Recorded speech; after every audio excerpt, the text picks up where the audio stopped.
Sziasztok! Ebben a videóban szeretnék nektek mutatni egy felső végtagi gyakorlatot minibenddel. A minibendet általában az alsó végtagon használjuk, térdre vagy bokára szoktuk tenni, és a csípők körüli izmokra tudunk vele ellenállást adni. De miért ne tehetnénk meg ugyanezt a váll körüli izmokra vagy a hátizmokra?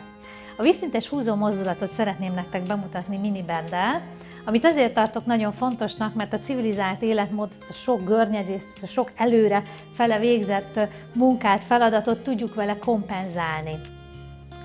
Két fontos dologra hívnám fel a figyelmet. Az egyik, hogy ez nem csak egy karmozdulat, hanem a mozdulat végén mindig össze kell zárni a lapockákat, tehát odahúzni a gerinchez közel.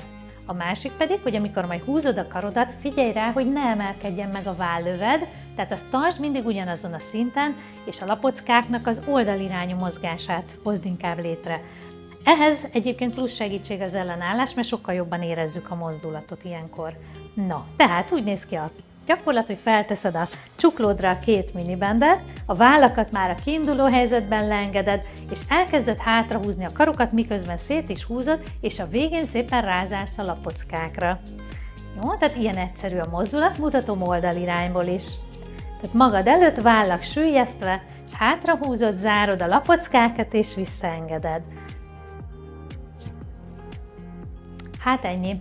Az a klassz dolog egyébként a minibandben, hogy nagyon kis helyen elfér, szóval utazásra is el tudod vinni magaddal, vagy akár a suliba, vagy a munkába is, és napközben ilyen kis mikromozgásként be tudod építeni a napi fizikai aktivitásodba. Sziasztok!